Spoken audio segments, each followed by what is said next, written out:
Hey everyone, this is Christopher. This week we decided to do something just a little different. Instead of releasing a regularly scheduled main pod episode, we decided to release a bonus episode from the Lot1 Podcast After Show. These episodes are awesome. Essentially, they are a bonus episode to the main episode. The after show is about 20 to 45 minutes, depends on the guest, and they're a little bit more laid back. We get to know the people a little bit better. It's, hair down, get a glass of whiskey, and just hang out. And also, sometimes me and Deji have extra questions that we had in the main pod that we didn't have time to get to. So we focus on them in the after show. From all of us here at the Lot1 Podcast, thank you for your support. Enjoy this amazing bonus episode from the Lot1 Podcast After Show. Thank you. Hey, and welcome to the Lot1 Podcast After Show. I'm Deji Bancole. And I'm Christopher Henley. Today, we're going to continue our conversation with Denis Shepherd.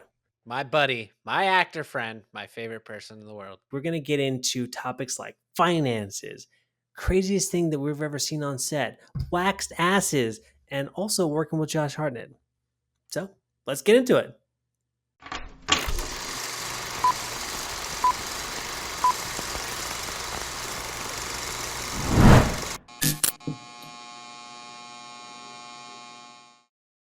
We're here with Denis Shepherd. And if you haven't listened to the podcast, go listen to it. Denis, how was it for you? I loved it. I thought it was awesome. I was having a blast.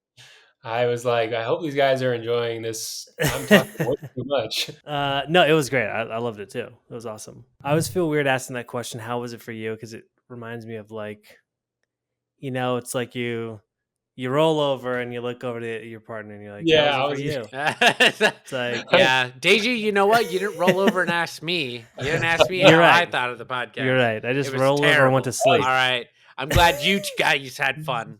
That was great, right? Yeah, I had fun.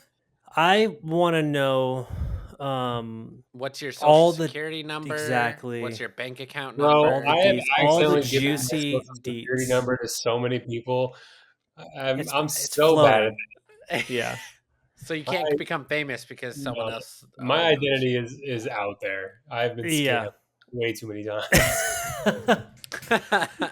And we're gonna get into this. So why have you been scammed so many times? I've almost been in 3 different pyramid schemes. It's not good. I'm easily convinced.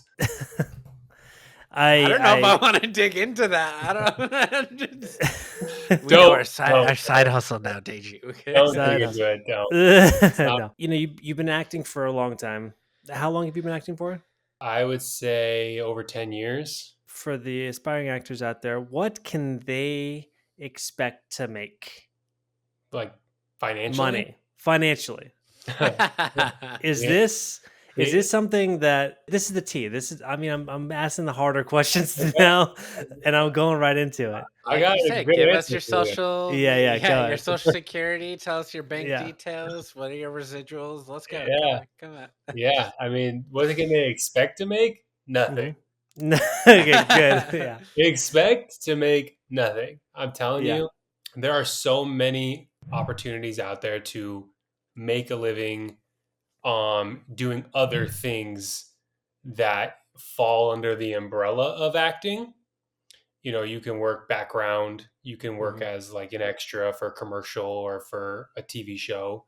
Like people make a living doing that. It's similar to like going to a 9-to-5 job. You show up every day, you're there for all day long. You make $150 to $400 a day doing it, depending on the job. Mm-hmm. So like you can make a living doing that. You can make a living doing non-union short films and indie films. Mm-hmm. Some can pay a couple $100, some can pay a couple $1,000. You just have to decide where you draw the line between quantity and quality. Yeah. What type of actor do you want to be? And some people they'll just do anything and throw anything on their resume, but it just depends on like what you want your career to look like and what you want your experiences on set to be like. So I've had the fortunate luck of like having some really good jobs that helped pay a lot of money, and I've had the experience of having residuals, and it's really awesome, but it's too far and few in between right now.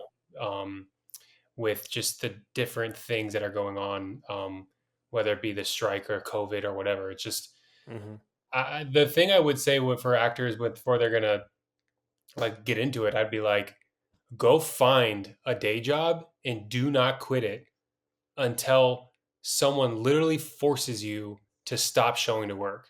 Like, even if you book a huge commercial or you book a huge movie, do not quit that job. Do not quit your job. Or if you do quit your job and you want to be an actor, find another job that will allow you to continue to be an actor. $25,000 is the limit to health insurance. $25,000. That is $2,000 a month. Try living in Los Angeles on $2,000 a month. It's not possible. Yeah. It's not possible. You have to live either at your parents' house, which I did until I was really old, and I'm not I'm not old, but I lived in my parents' house for a long time, and that has its own challenges and mental mind F's for you. But well, you can say fuck.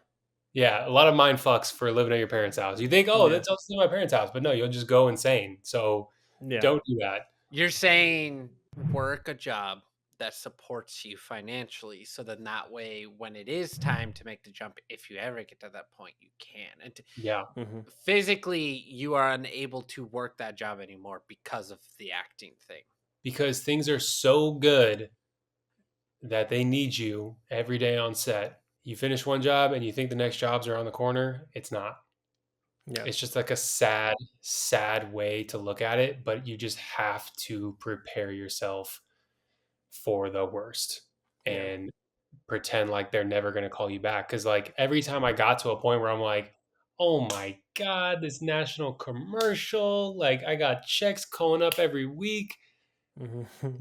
By 3 months in, I was like, now what? Like, what am I going to do now? Like you reach a mountaintop, and then that mountaintop, there's just a bigger mountaintop.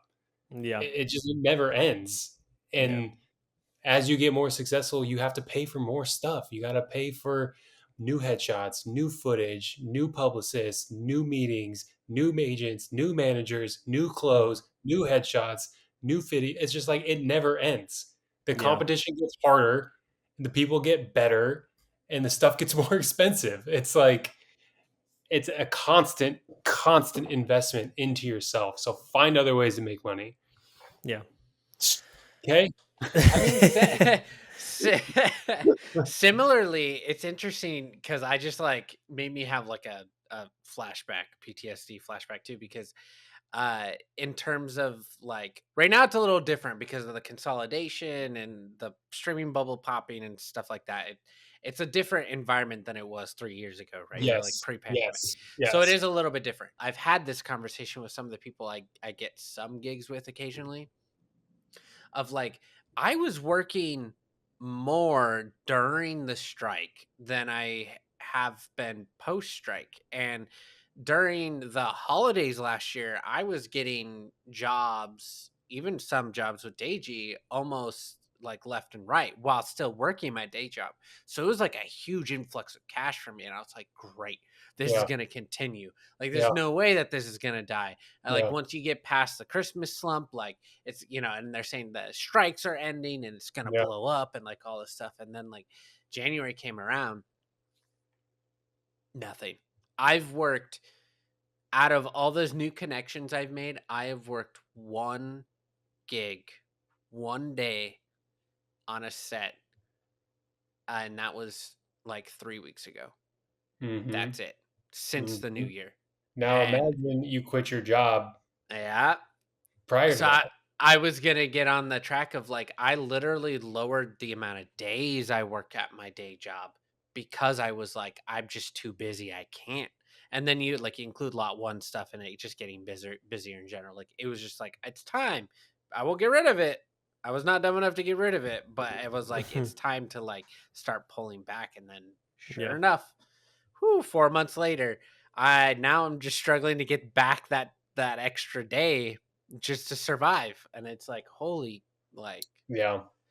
Yeah. I mean, it's a little different now because I used to go to in-person auditions all the Mm, time. Like I couldn't work a day job because I'd have to go to La Brea Studios at 2 p.m. on a Wednesday, and like mm, no job was going to let me do that. So that's why people wait tables, and that's why people work these other odd jobs where now you can work a job remote pretty easily from your computer and not have to yeah. really ever go anywhere and self tape all day long. Mm-hmm. And if you got to fly somewhere, you call in sick or use your PTO.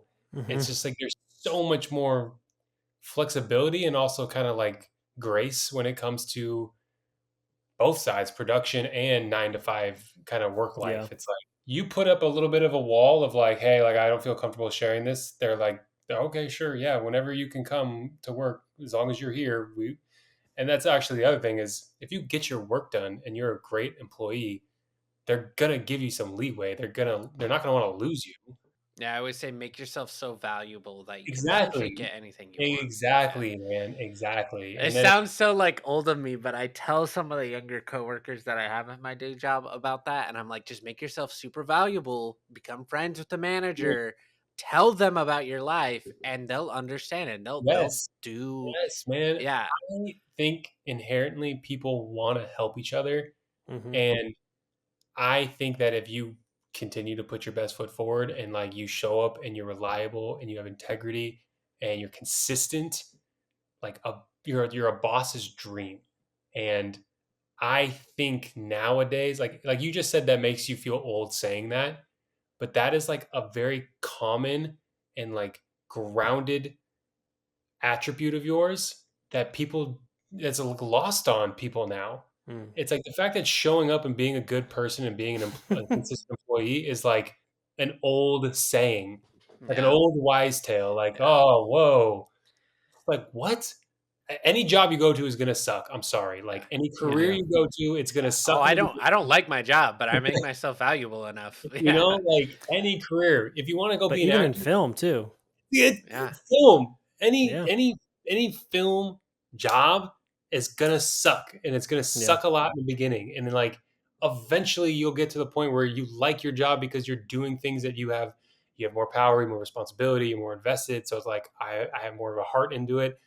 But like if you want to be a doctor, surgeon, an astronaut, a lawyer, you go ask any one of your friends how law school is, and they will tell you it is the worst 3 years of their life. It's like that's not you're not going to avoid that. So like pick the Yeah. thing that's going to suck the least that you'll Yeah. enjoy doing when it's over. Yeah. Totally. Yeah, I am less tired after a 10-hour day on a film set than I am on an 8-hour shift at my day job. But you're doing the thing necessary to do the thing To that you really want to do. exactly. Yeah. Exactly. Yeah. Totally. What do you feel like the wildest thing that you've seen on set is? Yeah, the craziest thing.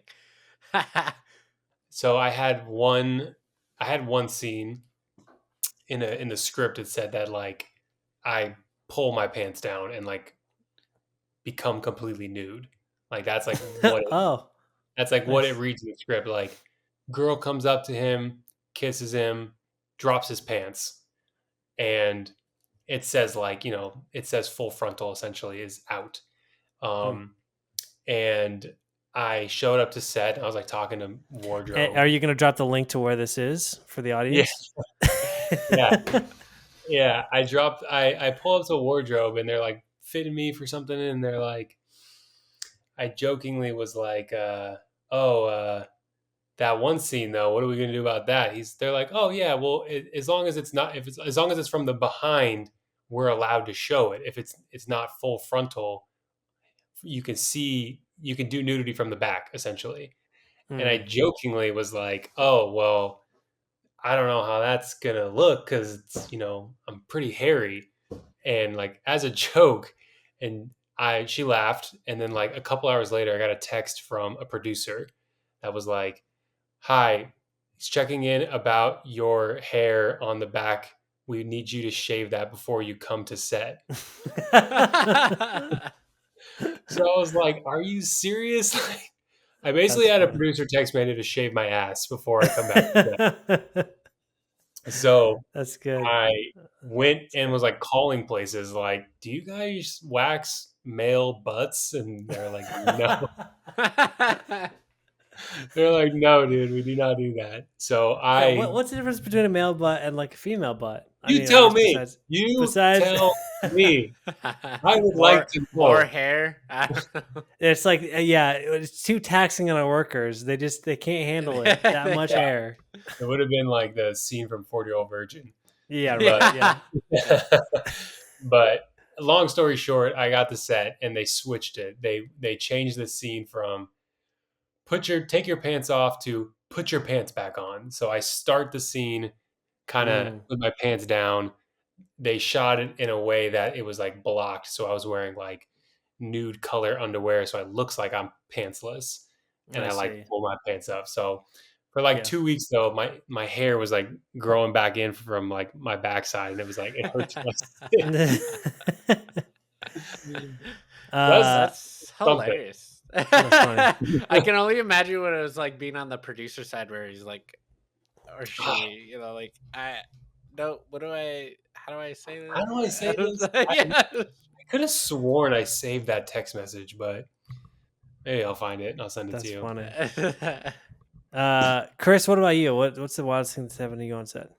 You weren't expecting this. See? No. Okay, Deji, you were here for this one.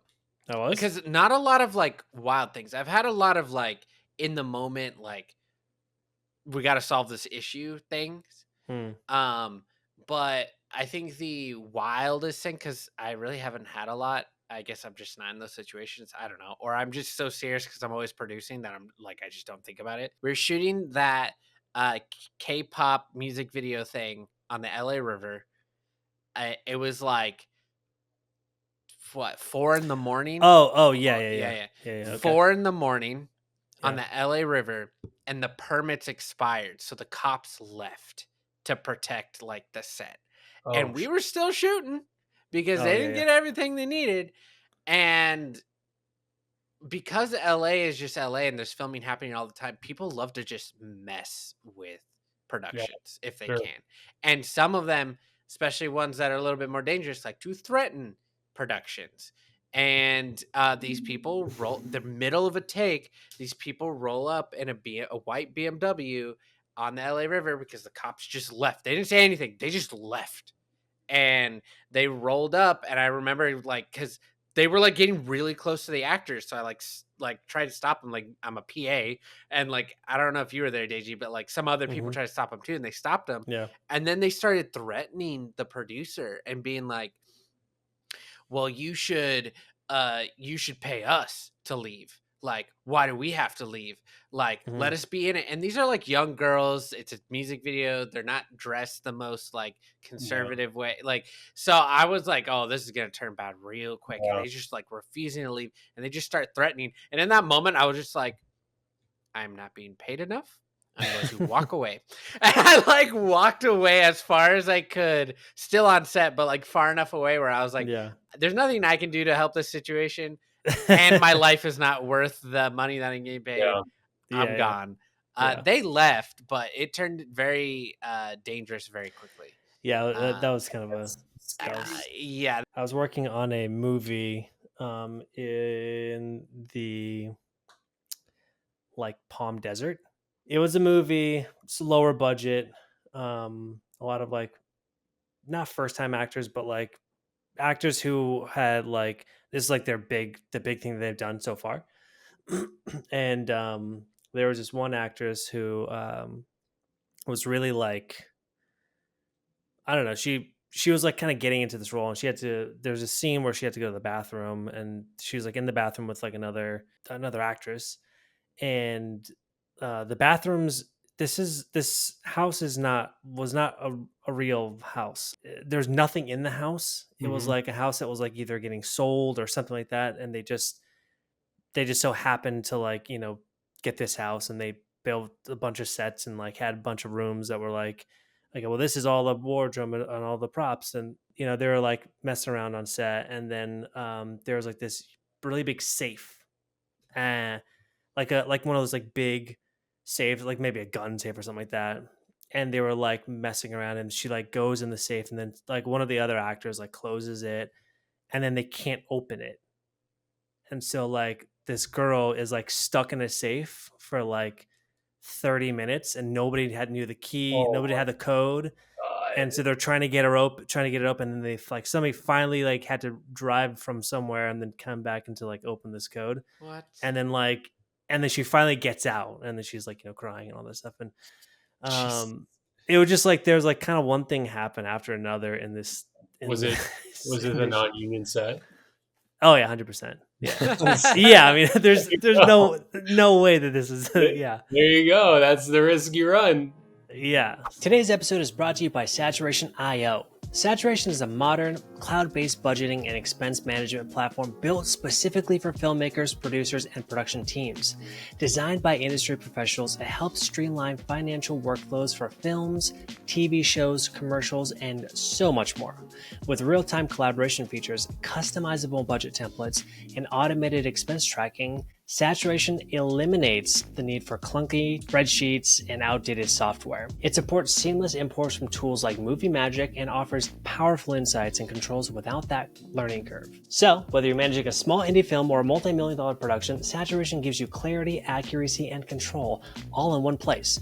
With a free tier available and proven for use by producers across all budgets, there has never been a better time to experience the next generation of production finance. Click the link in the description to get started today. All right, let's get back to the show.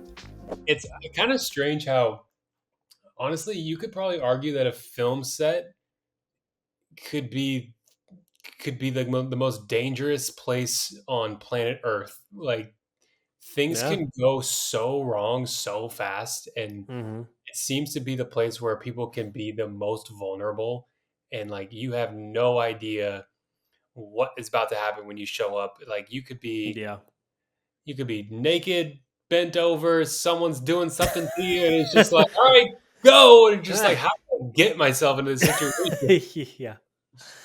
I had a friend who was talking about, he was filming something at like this old church or something like that, and he was just literally just standing here, and it was like an older building, and he's a sound operator, and just standing there, the roof literally collapsed onto him, and he like injured his shoulder, and like it was just like all bad. Yeah.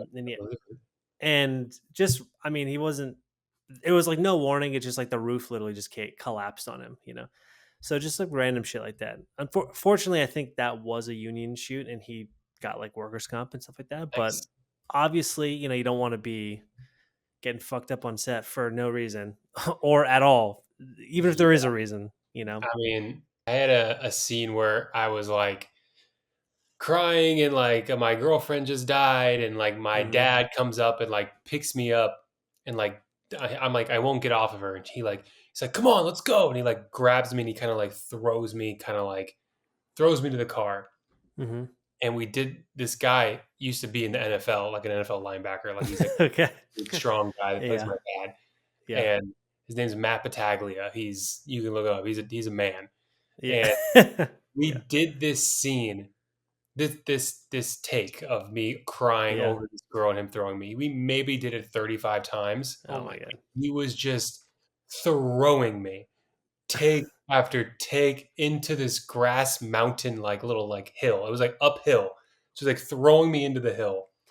And like the next day, man, I thought I got hit by a bus. Like my neck, my ribs, my arms. I was Yeah. just like, the physical abuse that you go through sometimes. It's like Yeah.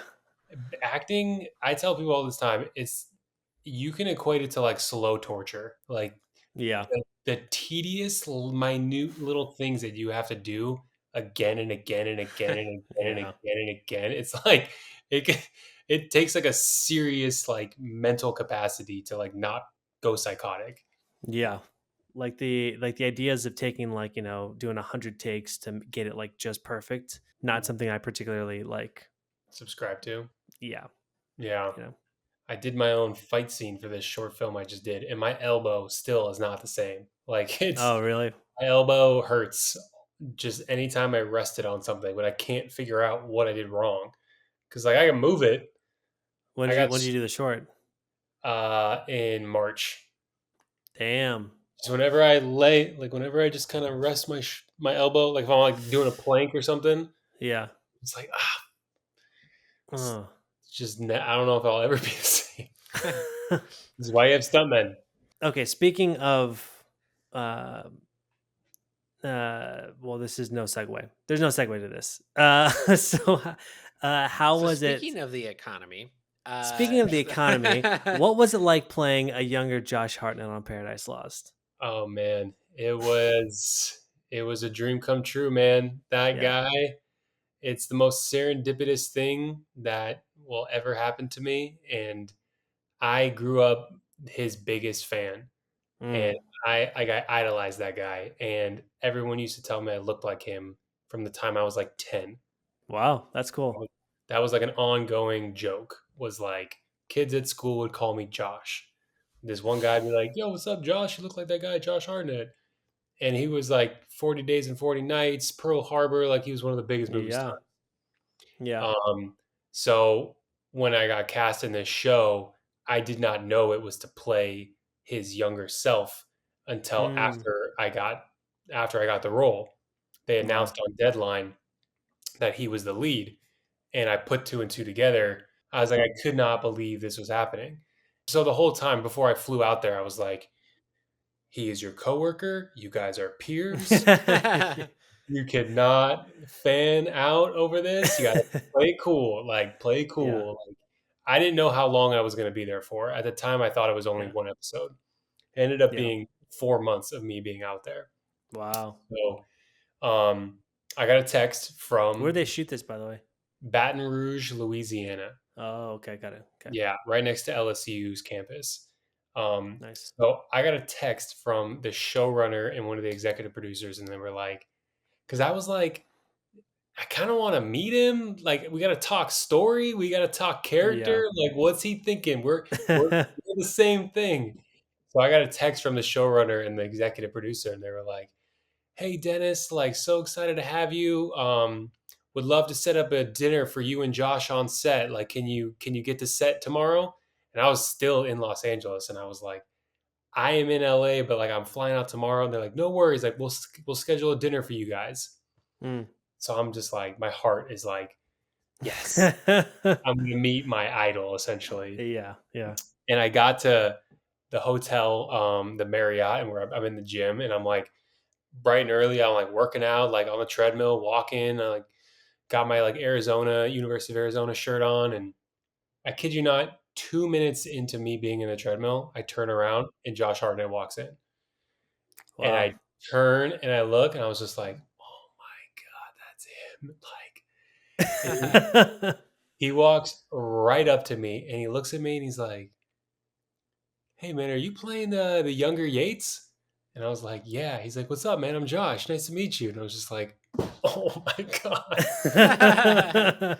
But I'm like on the treadmill, like my heart is beating out of my chest. So he like stands right next to me and he's like, "So like, tell me about yourself. Like, how's it going so far? Like, how's this been for you?" And I was just like, I was like, okay. I was like, "It's going great, man. Like, I'm just so excited to be here." And he's like, "Oh, cool. Did you go to University of Arizona?" I was like, "Yeah." "Where'd you go to school?" He's like, "Well, I was going to school in New York, and then I booked a movie and never went back." I'm like, "Oh, right. Yeah, totally." That's right. You're a movie star. You're a movie star. Totally. Sorry, dude. And then we like proceeded to like work out next to each other for like the next 45 minutes. And I was just like Nice. trying not to like awkwardly look at him. But then we met up on set that night and we had dinner and we just literally talked for like an hour and a half of just like, Wow. he was just shooting the shit, giving me advice about like life in the career. And I'm hearing him tell all these stories about Leonardo DiCaprio. And it's just like, what am I listening to right now? It was cool, man. I mean, he gave me his email, we like communicated, sent each other a few recommendations. He gave me like a movie to watch. I gave him a movie to watch. He gave me Nice. some notes on the character. It was as cool as it could have been for like meeting one of your idols. And then on like the last day of filming, I wrote him like a thank you card, just like, dude, thank you for being so cool to me. Like, I've been such a big fan of yours my whole life. I appreciate you giving me the time of day.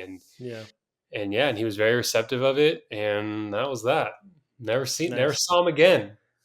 Yeah. Well, you haven't seen him yet again. Yeah. That'd be special. But it was cool because, I mean, he was the one who I was talking to who was like, I was walking away from him and I was like, season 2? And he's like, oh yeah, we'll be back. So I was like, we're fucking coming back. Yeah. That's awesome. Man, do you have any cool times that you can share of your time working with him, like on set? Or did you guys never really work together because you were so we never really worked together because we were never in the same scene, but there were some days where I got to go and I got to just sit and watch. And he would come sit like on his chair and come sit next to me, and we would just shoot the shit, and I would try not to like distract him, but I was like very obviously there just to see him. And like, so I was like, God, I feel like such a groupie right now. This is so embarrassing. But the coolest thing about my time hanging out or like working with him was he was giving me advice, and he's like, it's important to remember that this career is just that. It's a job. It's a really fun one, and it can be really cool. But at the end of the day, your friends and your family will always be the most important thing.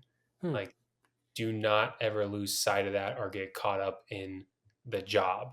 Like, this is just you going to work. And I was like, whoa, dude. I was like, I will never forget that. That's great. Yeah. He was cool. Wow. That's really cool, man. People sometimes say, like, don't meet your idols because like they can turn out to be assholes and, shitty people. But I mean, it sounds like he was really cool. Yeah, he was, man. I felt bad for him at the time because he was having I think his wife was pregnant or something like that. So he was flying back and forth from London to Louisiana, like trying his best to like make it work. So like there were it was like few and far between that like I'd even really get a chance to see him, but he definitely like toughed it out and made it happen. And I mean, I know I think he has 3 daughters now, and his family's all healthy. Well, yeah. That's awesome. Now he's got a new movie with M. Night Shyamalan. He was in Oppenheimer. He was in Black Mirror. He's back. Well, do you have anything that you're planning for the future? Yeah, like what are you either your own on? projects or what's happening? Oh man. Well, so like right now I'm producing this short film Beeps that I wrote and directed and starred in, and have been doing all the things. Sound guy, the editor, the DP, sound guy, the editor. Yeah, I'm actually going to meet up with the editor in 2 days. Which is yourself? No. Yeah, he's like, I got him. I got to release some control. Yeah, but that's something that I've been working on for like couple of years that I just just for some reason could not get myself to pull the trigger on. Yeah. But I'm really putting out all the stops. I've called so many favors. I've literally pulled miracles out of a hat to get some of these people involved, and like I'm super excited and proud of the way it's coming out. Probably gonna have to go back in and do some pickup shots, but my hope is produce this as well as I can, get this in front of some people, have it be like a proof of concept for a feature film. Nice. Really think that I have enough people in my life as far as resources and crew members and network to, put together that short film into that feature film. Like, I think that's possible. I have plenty of friends I have one friend that's a writer who has 3 or 4 scripts that I think are like ready to go as far as feature film. So it's just trying to get those out in front of more people. Nice. But I feel like presenting this short film to the degree at which I think it's capable of being and that I can do, being my own little studio, I think it just can prove to more people and investors like, hey, like, look what I was able to do with X amount of dollars. Yeah. invest in me. Like, I promise you, I'm going to take care of your money. Yeah. So What's the budget on that one? Well, If you can say. yeah, it started up short of 5,000 and now it's going north of 10,000. Yeah. So yeah, as you yeah. probably know, but every dollar is spent very, very, very, very efficiently and effectively. Yeah. Honestly, if I probably paid everybody what their their rates were, it'd probably be north of $100,000. Oh, Like, believe it. Oh, Yep. 100%. the equipment and the actors that I have, like, I'm so incredibly lucky, and like I'm just so grateful that people have like showed up and brought their best selves, because that's all I was trying to do, is like I just want to make something where everyone can come in and just have a portfolio piece where they can just come flex their muscles and just do their thing. Like, you have creative freedom to make this look the way you want it. You have the freedom come in as an actor. You have the freedom as a sound designer. Like, let's just all do our best jobs and just see where that takes us. Totally. And people answered. People responded to that. So that's awesome. Yeah. What's the runtime? It's a 10-page script. I'm hoping it'll be around somewhere between 10 to 12 minutes. Yeah. The editing right now is like closer to like 7 or 8 minutes, but I feel like I have so much more I need to do, so it's probably longer. Yeah, totally. I feel like it's always harder to like cut things out than it is, I mean, it depends on the coverage and what you got, how you shoot, but I just think I'm gonna see it. The coolest part about it is that one of my childhood best friends, his family owns this diner that's located in the valley. It's like a 1950s stylized diner. Wow. It's super dope. It's super retro. It's like 50s and 80s mixed together with like neon bright lights. And he's like, yo, anytime you want to film here, like, I will close the place down. So I wrote a film based off that one location. That's all it takes. You're doing it. Yep. That is, you literally have to film within your means. And so many people don't understand that.